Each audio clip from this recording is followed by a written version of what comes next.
Dale nomás, Sergio. Sí, ahí está grabando, ya lo tengo listo.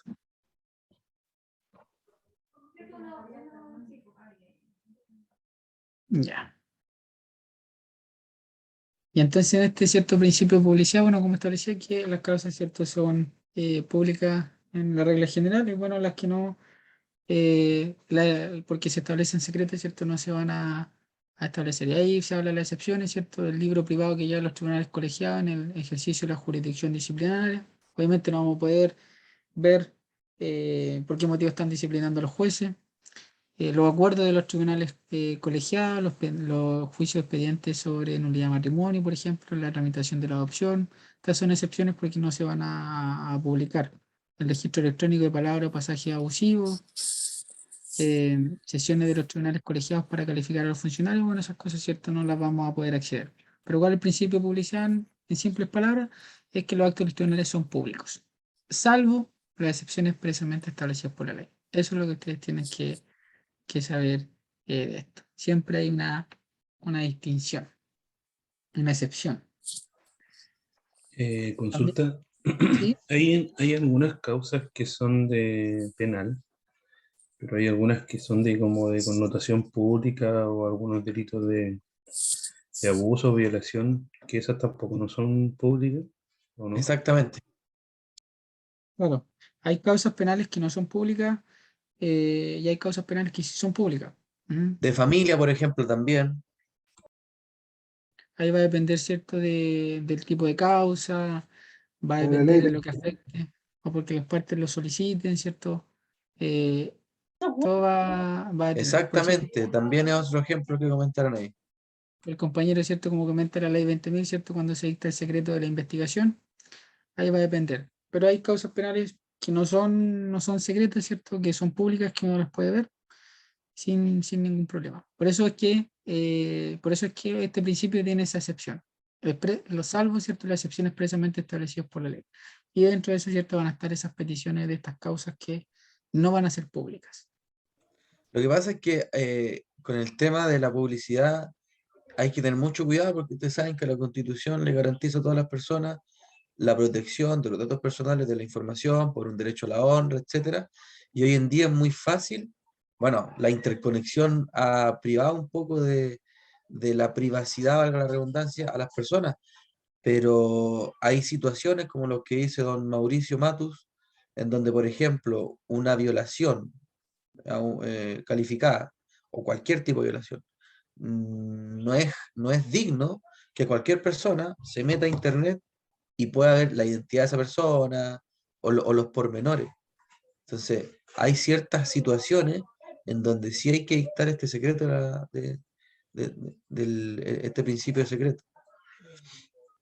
Exacto. Es muy fácil hoy día vulnerar la privacidad de la gente. Y hay ciertas situaciones en donde, claro, hay que dictar un cierto secreto. Exacto. Y ahí también tenemos este principio de la gratuidad, que, bueno, el principio este es súper simple, que toda persona, ¿cierto?, tiene derecho a defensa jurídica, ¿ya? Gratuita. Aquí no estamos hablando de la remuneración, ¿cierto?, del abogado porque le está siguiendo la causa, no, porque acá estamos hablando, ¿cierto?, de los tribunales de justicia. Los jueces no nos van a cobrar, ¿cierto?, por ello resolver las causas. Por eso ahí dice el Estado remunera a los jueces, ¿ya? Y bueno, si las personas, ¿cierto?, necesitan asesoría jurídica porque no pueden pagar un abogado, están las corporaciones de asistencia judicial, los abogados de Y el turno, por famoso ejemplo, privilegio de pobreza. el privilegio por eso exactamente, que lo ve la corporación, entonces ahí se ve.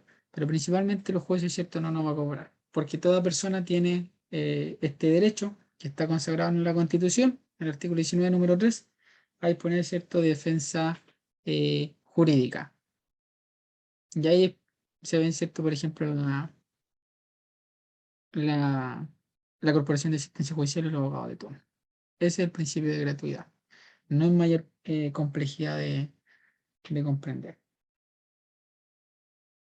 El principio de gradualidad o principio de jerarquía también se le llama, es donde muchas veces se habla de la doble instancia. La justicia, cierto, debe administrarse a través de diversos tribunales entre los cuales debe existir una graduación o jerarquía. Y ahí es como se ve en el ejemplo que está en la siguiente lámina. Ahí están los juzgados, ¿cierto? De letras, tribunal de juicio oral penal, garantía laboral, familia, entre otros. Y están sometidas, ¿cierto?, a la jurisdicción de las Cortes de Apelaciones. Y a su vez, ¿cierto?, estos dos también están sometidos a la jurisdicción de la Corte Suprema. Entonces hay una gradualidad. Entonces, si yo, como resolvió el juez en primera instancia, de pronto no fue acorde a derecho o hay algo que no consideró que me produzca un agravio, yo, ¿cierto?, apelo a esa resolución a la Corte de Apelaciones para que él revise la causa nuevamente, porque la resolución del juez me produjo un agravio, entonces la van a revisar.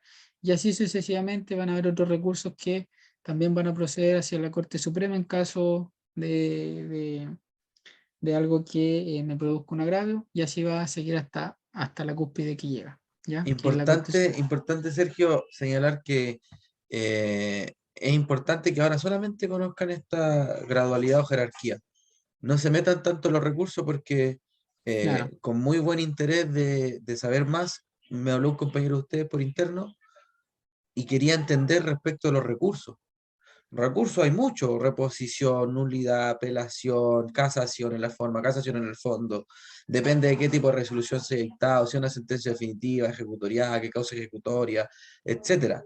Pero todavía no se metan con eso porque eso es materia un poquito más adelante. Ahora entiendan que hay una jerarquía, que hay tribunales ordinarios, especiales, sometidos a una corte de apelación respectiva, y todas las cortes de apelaciones sometidas a la Corte Suprema, que es la última que decide. Porque, por ejemplo, respecto a los ministros que integran la Corte Suprema hay un criterio de infalibilidad. O sea, ellos no fallan, ¿ya? Pueden haber discusiones respecto de esa opinión, pero eso es lo que así se establece, ¿ok? Entonces, por ejemplo, si alguien no está conforme con lo que dictó un juzgado ordinario especial y, por ejemplo, procede, según esa resolución emitida por ese tribunal, un recurso de apelación, el superior jerárquico decide, puede revocarla, puede mantenerla, puede modificarla, qué sé yo. Pero con esa parte respecto al recurso, ¿qué recurso aplica dependiendo del tipo de resolución? ¿Cuál es el plazo? Todavía no. Entiendan que hay una gradualidad o una jerarquía por el momento. ¿Ya? exacto. Ese es más que nada este principio de gradualidad o jerarquía. ¿Qué es lo que se define? Es que los tribunales, ¿cierto?, descansan en acuerdo a una jerarquía legal. Esa es la definición que lo establece el propio Código Orgánico Tribunal en el artículo 5, que establece en base a esta jerarquía. ¿Ya? ¿Cuál es la importancia? Bueno, aquí señala, ¿cierto?, el ámbito civil y el ámbito penal. Bueno, ahí va a depender, ¿cierto?, la cuantía del asunto. Más adelante, ¿cierto?, ustedes van a ver que los juicios se van a dividir en mínima cuantía, en juicio de menor cuantía y de mayor cuantía, ¿cierto? Ahí va a haber, dependiendo de la cuantía, cuál es el tribunal superior que lo va a revisar. En el ámbito penal también, ¿cierto? La única instancia, que eso también se ve adelante, y la primera instancia y segunda instancia. Entonces, esas son la importancia o distinciones que va a tener esta jerarquía. Cuando un juez resuelve en única instancia, no procede un recurso de apelación alguno. O sea, es la última palabra que él tiene. ¿Ya? Consulta, ¿a qué ¿Sí? se refiere la cuantía? Eso justamente le iba a explicar. La cuantía hay que distinguir. Si estamos hablando, siempre hay que distinguir. Siempre Un hay que monto, distinguir. el monto, ¿Cuánto vale lo que se está discutiendo? justamente. Mínima cuantía hasta 10 UTM, menor cuantía hasta 500, mayor sobre 500. En civil, en penal, ¿cuánta es la pena asociada al hecho? Estamos hablando de una falta, estamos hablando de un simple delito, estamos hablando de un crimen. Después ustedes van a ver cuál es la diferencia. 6 meses falta, 5 años simple delito, sobre 5 años, crimen. Pero entiendan que hay una cuantía en civil, en penal. Aquí Exacto. no hay que redundar demasiado, sino que solamente entender como la generalidad. Porque si ustedes redundan un poquito más, se van a perder. Pero muy buena su pregunta. Perdón, ¿en cuánto dice que, en cuanto a lo civil, la cuantía de cuánto dice? ¿De 15 UTM? ¿15? No, no, no. Mínima cuantía hasta 10 UTM, Sergio, ¿cierto? ¿Sí? Hasta 10 UTM. Menor de 10 a 500 y mayor sobre 500. Exacto. Más que nada es como para determinar el tipo de procedimiento que va a tener esa causa. ¿Ya? Pero eso lo van a ver ustedes cuando estén en procesal 3. Ahí les corresponde el juicio de mínima cuantía, menor cuantía y el juicio de mayor cuantía. Pero más que nada la cuantía es para determinar, ¿cierto? Qué procedimiento aplicar, si en caso de, si es de dinero, ¿cierto? El monto, si es de pena, ¿cierto? Y así. Ahí lo van a ver. Ya. Bueno, ahí en cuanto a la instancia, bueno, eso también igual lo van a ver más adelante, pero para que ustedes lo entiendan, si es única instancia, no procede recurso alguno, como lo mencioné. Más que nada no se puede apelar a lo que el juez haya resuelto. En la primera instancia, que es cuando está en primera instancia, se apela, se puede apelar, puede proceder un recurso alguno al superior jerárquico y, por ejemplo, ahí estamos hablando, estamos en un juicio, en un tribunal civil en el juzgado civil de Chillán, estamos en un juicio de primera instancia y el juez me resuelve y yo apelo porque me lo permite y eso va a la Corte de Apelaciones. Pero, por ejemplo, yo voy a la Corte de Apelaciones, presento un recurso, ¿cierto? Eh, Cualquier tipo de recurso y apelo a lo que resolvió la Corte de Apelaciones, ahí viene la segunda instancia, ¿cierto? Que va a revisar la Corte Suprema, ¿ya? Ya hasta ahí llega, ya hasta ahí va a llegar. Por eso es única primera instancia y segunda instancia. Pero más que nada tiene que la instancia, ¿cierto? Permite la revisión, ¿cierto? De las causas judiciales y en cambio la única instancia no permite revisión de las causas judiciales. Pero eso lo van a ver más adelante. Lo que ustedes tienen que entender de este principio solamente que hay una jerarquía. Eso es lo que tiene que comprender. Que hay una jerarquía legal que lo establece el Código Orgánico Tribunal y que así lo define. Los tribunales, ¿cierto? Dice así, los tribunales descansan de acuerdo a una jerarquía legal. Así lo establece expresamente el artículo 5, inciso segundo del Código Orgánico Tribunal. Nada más que eso. El principio, después tenemos el principio de inexcusabilidad, que ayer lo vimos con un compañero que preguntó, ¿cierto?, sobre este principio, y acá es que está definido en la propia ley, en el artículo 10, ¿cierto?, inciso segundo del Código Orgánico de Tribunales, que reclamada su intervención en la forma legal y en los negocios de su competencia no podrán excusarse de ejercer su autoridad ni aun por falta de ley que resuelva la contienda sometida a su decisión. Entonces, más que nada, ¿qué es lo que obliga a los jueces Porque a tienen un resolver los poder de ver. asuntos? Exacto, el poder de ver. Por eso dice que ni aún por falta de ley, o sea, por ejemplo, no hay una ley que resuelva el asunto, el juez va a tener que conocerlo igual, no sé, inventar de alguna manera cómo resolverlo, pero lo tiene que resolver, ¿ya? A eso no se puede excusar, de decirle, mire, usted no va a tener defensa jurídica porque no hay nada que lo establezca, no, el juez, ¿cierto? Por eso la ley establece procedimientos cuando no haya una ley, ahí, ¿cierto? Se establece, pero no puede excusarse. ¿Y cuáles son las excepciones? Como todo, ¿cierto? Hay que distinguir, todo tiene una excepción. El caso de acumulación de autos, porque ahí ya cuando se le acumulan las causas, ahí ya se van a tener que distribuir, obviamente, porque el juez si tiene mucha carga de trabajo no va a poder conocer él, pero por algo, por fuerza mayor, ya no es porque él quiera, sino porque la justicia necesita avanzar, la justicia debe ser eficaz, la justicia debe ser eficiente, y si el juez va a resolver, no sé, mucho tiempo más, pero otro puede resolver lo que él no puede, va a proceder. Y ahí, cuando ver implicancia o recusación. Para que ustedes entiendan la implicancia o recusación, eh, esto es cuando hay, los jueces no puedan conocer de alguna causa porque tienen un motivo de inhabilidad. ¿A qué me refiero con esto? Por ejemplo, mi papá es un juez, ¿ya? Y yo presento una demanda en ese tribunal. Él no puede conocer de la causa porque no va a ser imparcial, porque él es mi papá como juez. Entonces le va a aplicar una causal, ya sea de implicancia o recusación, porque es mi papá, ¿cierto? Y otro juez tendrá que conocer el asunto. Y ahí obviamente por eso es una excepción, porque él, eh, aunque esté este principio que no se puede conocer de resolver el asunto, pero la ley, ¿cierto?, no lo deja porque no va a ser imparcial, ¿ya? También se aplica cuando hay una enemistad, ¿cierto?, entre el juez y el abogado. No sé si a veces han visto las noticias cuando, creo que, no sé dónde fue, cuando un abogado, ¿cierto?, tuvo un problema con una jueza, donde la jueza, ¿cierto?, no le dio más tiempo para exponer. En el fondo, claro, en el Ya digan, fondo, ¿qué busca proteger esto? La imparcialidad.